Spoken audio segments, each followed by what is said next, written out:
Today we're going to look at the consequences of World War I, and this is part one of two. And we're going to focus here basically on Europe and peace in Europe. Now your task for today is you're going to try and tell me what the consequences are for each country, but also then the consequences that all countries share together, the gevolgen voor iedereen. So I'd like you to do mind maps again, have a look at a bit of paper, write down Germany, Italy, Austria-Hungary, France, America, Britain, and all participants. These zijn de gevolgens that every single participant shared. Take notes, and I'll check in at the end.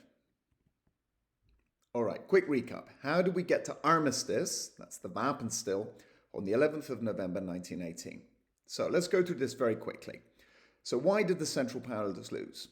Basically, America joins the Allies, Russians lead the war, Germany's counteroffensive when they move all of their troops to the Western Front doesn't work, Allies counterattack with more troops. So very, very quickly, why did America join the war?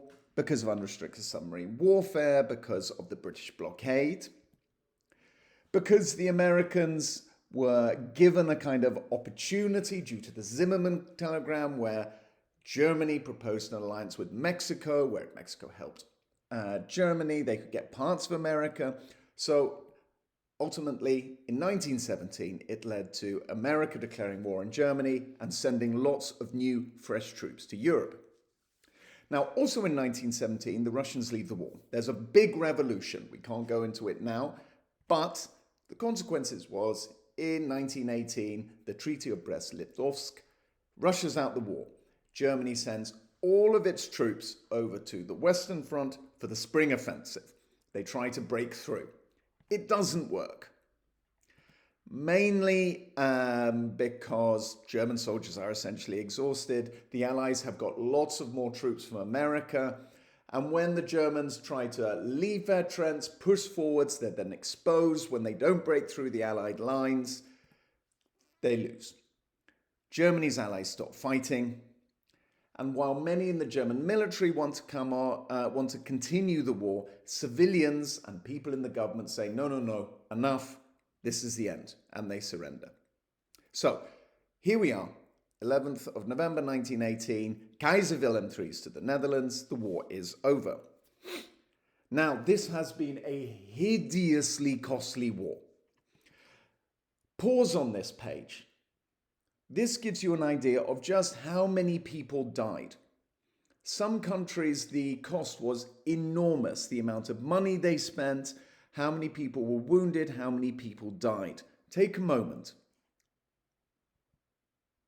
And the cost of the war was felt long after the war. It left an entire generation of people wounded, crippled, unable to work. It led to many people with very, very severe forms of PTSD. This in turn led to more violent marriages, more violent people, people coping with terrible psychological trauma. And in places, especially in France and on the Eastern Front, in Poland and Russia, huge areas of country were totally devastated. So how do you make peace? Well, the problem, of course, is one, no one wants to admit they were the ones who started the war. And with so much cost, everybody wants something. You've been fighting for 4 years. Millions of people have died. You can see here in this source, this is America as the judge of a baby contest in which all of these different children have different claims, different desires. They want something out of the war. Basically, you can't make any of them happy. So the Treaty of Versailles, now this is what we're going to look at here. It was the treaty that ended the war, the verdrag that ended World War I, signed in 19. It has huge consequences, most importantly being Hitler and World War II, and we will talk about that at the end of this movie. So there are only three really big players in terms of this treaty. France, represented by Georges Clemenceau, Britain, represented by Lloyd George, and America, represented by Woodrow Wilson. These are the only people who really have any influence. Well, why? Well, there's no Russia. Russia has pulled out of the war and they are actually in the middle of a civil war themselves. So they don't really get given much consideration. The Central Powers get absolutely nothing. So that is the Ottoman Empire, that is Germany, that is Austria-Hungary. They lost the war. They don't really get much of a say in what happens. And Italy as well, we'll talk about them later. But because they don't, because this is a very one-sided treaty, you can see here in this source, it sows the seeds of many future conflicts. And again, we'll talk about this later. So let's say, what does America want? Well, America is represented by this guy, Woodrow Wilson. He, at the start of the war, didn't want anything to do with it. But now they were in the war, they saw themselves, very much as they do today, as the champions of freedom and against the kind of absolute monarchies that you found in Russia and Germany and Austria-Hungary. Woodrow Wilson said he wanted to make the world safe for democracy. But, of course, they also wanted a more powerful America.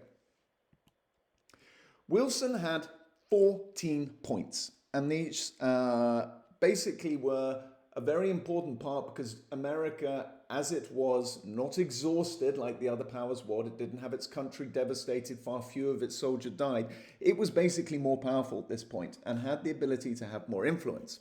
These 14 points are basically, in all European colonial empires, people should have the right to self-determination, which means that they should have the right to rule themselves.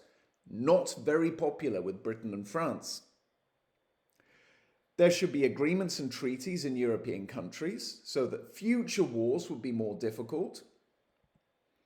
And a League of Nations. This was basically what the United Nations was before it was the United Nations. This should have this international body which should find a peaceful way through diplomacy, not through fighting, to achieve peace. This is what America wanted. Britain basically didn't want a powerful German military. It wanted Germany to pay some costs for the war, but it didn't want a weak German economy. Britain wanted to trade with Germany. It didn't want it economically weak. And the main thing Britain basically wanted was to get a bigger empire. This is something we'll talk about next week, which they actually do. But beyond that, it didn't want the military threat of Germany. For France, it was very different. France wanted revenge. France had been hugely devastated by the First World War. It was the country where there had been the most damage of the big three by far. And remember, way back to the causes of the war, this was the second time in 50 years France had been invaded by Germany. The first was in the Franco-Prussian War of 1870. France wanted to crush and destroy Germany. They wanted Germany to pay for everything, and most importantly, France wanted Germany to say everything was their fault. So what was in the Treaty of Versailles? Well, France got what they wanted. The war apparently was 100% Germany's fault. Now, anyone looking at the causes of the war knows this was not true, but Germany had lost, and therefore Germany had to sign that it was their fault. Germany had to pay huge reparations. Now, reparations, these are the costs of the war. Germany was paying these until 2009. The costs were huge, and they were designed to basically destroy any chance of the German economy growing strong again. Germany lost 13% of its territory. Most importantly here, the Saarland and Alsace-Lorraine, this area is where all Germany's industry is, where its Steinkohle is. So this is huge, and this goes to France. In addition, Germany loses all of this land in the east, in Poland, and basically East Prussia gets cut off from the rest of Germany. It loses all of its colonies. These get given to France and Britain. And its army is disarmed. It's not allowed an army bigger of 100,000 men, which seems a lot, but given that in the Second World War you had armies millions strong, it's a tiny army compared to the rest of Europe. It's not allowed to conscript, no heavy weaponry, and most importantly, no German troops in the Rhineland, in the Ruhrgebiet. This is its most powerful industrial region. Troops are going to be there from France now. So Germany is going to be under a kind of military occupation. Austro-Hungary is basically split apart, and new nations are created. Yugoslavia, Romania, Bulgaria, Albania, Austria, Hungary, Czechoslovakia. They also have to pay war reparations. Now, what's the world look like after Versailles? Well, America, after the First World War, just decides, okay, we want nothing more to do with this. America first. They leave Europe to what they consider its own problems, have a policy of isolation, and they basically get on with becoming the world's biggest economy. France and Britain carry on expanding their empires. More about this next week. Italy was super unhappy.